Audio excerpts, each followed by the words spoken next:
नमस्कार साथियों, सभी बड़े बुजुर्गों को मेरा प्रणाम। आज कोरोना के लॉकडाउन 4.0 में हम लोग हैं। शायद लॉकडाउन बढ़ाया जाए या ना बढ़ाया जाए, मगर हमें अपने तौर से अपने तरफ से एहतियात बरतने की ज़रूरत है, क्योंकि बिहार में लगातार संक्रमितों की संख्या में वृद्धि दिन प्रतिदिन बड़ी तेज़ी से हो रहा है। तो हम लोग अपनी सुरक्षा स्वयं करें, क्योंकि सरकार क्या करेगी नहीं करेगी उसके ऊपर ज़्यादा चिंता करने से अच्छा हमें खुद की सुरक्षा करना होगा। कोरोना की बात चली है, कोरोना का दौर है, मगर मैं आज आपसे कोरोना से भी एक बड़ी बीमारी जिससे बिहार आज ग्रसित है, कई वर्षों से ग्रसित था, बीच में कुछ शायद सुधार हुआ ऐसा हमें प्रतीत हुआ, मगर अचानक से फिर ये बीमारी एक बड़ी महामारी के तौर से बिहार में वापस फैलते जा रही है। तो हमें आज चर्चा हम इसी विषय पे करेंगे, और ये महामारी, जिस महामारी की मैं बात कर रहा हूँ उसका नाम है अपराध। बिहार में जिस तरीके से लॉकडाउन के दौर में भी अपराध अपने चरम सीमा पे है, अपराधी अपने चरम सीमा पे हैं, लगातार दिन प्रतिदिन कई घटनाएं हो रही, नृशंस हत्याएं हो रही हैं, और पुलिस प्रशासन बिल्कुल बेखबर नजर आ रहा है और अपराधी बेखौफ सड़कों पर घूम रहे हैं। तो आज हमारे चर्चा का विषय यही है, अपराध है, क्योंकि ये आज कोरोना से ज़्यादा खतरनाक मैं कहता हूँ कि आपको मानना चाहिए, क्योंकि सरकार का ये दावा है कि चप्पे चप्पे पे पुलिस बल कोरोना के संक्रमण में बचाव के लिए, कोरोना वॉरियर्स के रूप में पुलिस बल चप्पे चप्पे पे तैनात है लोगों की सुरक्षा के लिए, लोगों के जांच के लिए।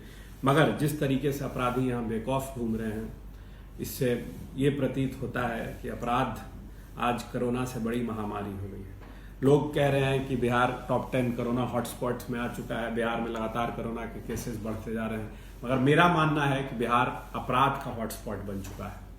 जिस तरीके से सरकार रोज एक बुलेटिन निकालती है कोरोना पेशेंट्स कहाँ कहाँ रोज मिले हैं, उसी तरीके से सरकार को एक अपराध का बुलेटिन, होम सेक्रेटरी को अपराध का एक बुलेटिन निकालना चाहिए।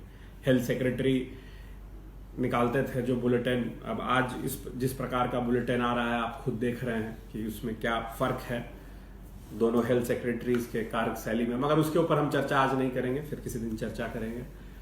मेरा कहना यह है कि सरकार एक अपराध का बुलेटिन, जिस तरह से कोरोना पेशेंट का बुलेटिन निकालती है, एक अपराध का बुलेटिन रोज निकाले, रोज आंकड़े सामने आए कि किस प्रखंड में, किस जिले में रोज कितनी हत्याएं हो रही हैं। जब ये बुलेटिन सामने आएगा तो अब हम और आप इसमें मिलकर जब कंपेयर करेंगे कोरोना बुलेटिन से, तो ज्यादा हमें पता चलेगा कि अपराध और अपराधियों के वजह से बिहार में कितनी जानें जा रही हैं और कितनी कोरोना की वजह से जानें जा रही हैं। तब आप खुद इस बात को स्वीकार करेंगे कि कोरोना से ज्यादा बड़ी महामारी बिहार में अपराध हो चुका है। अपराध को एक महामारी घोषित कर देना चाहिए बिहार सरकार को। और इसका एक और पहलू है, ये तो सरकार के विफलता और पुलिस के विफलता पे हो गई, एक सवाल हो गया, मगर एक दूसरा सवाल मेरा यहाँ पर राजनेताओं से है। राजनेताओं से मेरा यह सवाल है कि जब भी कोई घटना होती है तो उसमें जो व्यक्ति मरता है या जो व्यक्ति मारता है, आप उसमें अपना जात खोजते हैं और अपने जात के हिसाब से आप उस पर बयान देते हैं या बयान देने से बचते हैं। मैंने पहले सिंधवारी की घटना के बाद भी मैंने कहा था, अपराधी का कोई जात नहीं होता है। जब तक हम अपराधी को जात से हटाकर देखेंगे, जब तक उसे हम प्योर अपराधी के तौर पे नहीं देखेंगे, तब तक ये जात का जो फैक्टर है, इसके आने से एक, मैं उस दिन भी मैंने इस बात को कहा था, एक लोगों में सहानुभूति आ जाती है कि हमारे जात का है, अरे ये हमारे से इस तरह से कनेक्टेड है। मगर जब तक हम इस बिंदु को इससे नहीं हटाएंगे, राजनेताओं को, इसीलिए मैं खास करके ये उनसे सवाल कर रहा हूं कि आप एक सिर्फ अपने जात पे सिर्फ क्यों सवाल करते हैं जब कोई घटना होती है? आप अपराधी को सिर्फ अपराधी के तौर पे क्यों नहीं देखते हैं? अब मैं कहूंगा तो फिर होगी बात की एक हम जात विशेष की बात उठा रहे हैं, मगर जिस तरीके से बिहार में लगातार घटनाएं हो रही हैं उसमें जात को ना देखा जाए और उन घटनाओं को, उनकी नृशंसताओं को, उसमें कितने भयानक रूप से अपराधियों का मनोबल बढ़ा हुआ है, इस चीज को अगर देखा जाए, तभी बिहार में अपराध के ऊपर एक रोकथाम होगा। क्योंकि पब्लिक को भी अपने तरफ से, जनता को भी अपने तरफ से कदम उठाना पड़ेगा, और ये कदम यही है कि हमको अपराधी के जात से हटाकर अपराधी को देखना होगा।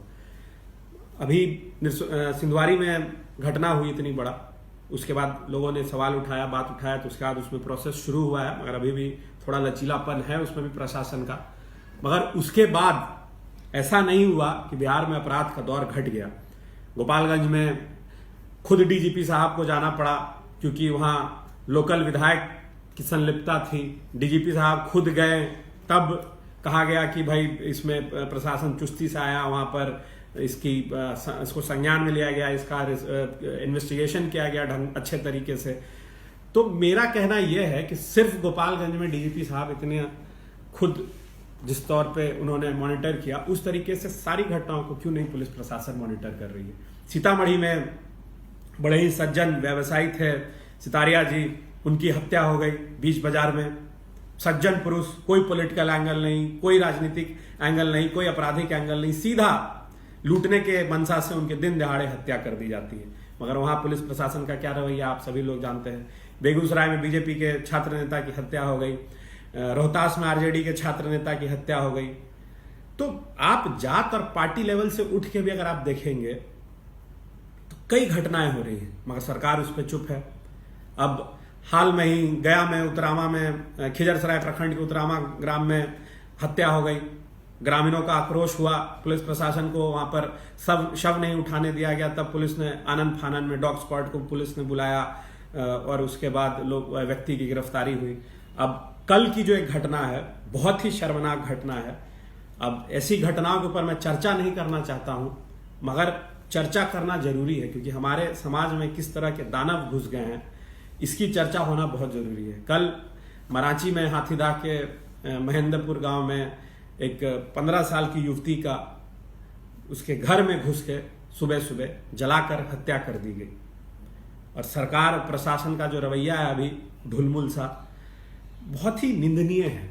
बहुत ही हमें इस पे विचार करना होगा कि कब तक हम ऐसी घटनाओं होती रहेंगे और हम चुप्पी साध कर बैठ जाएंगे।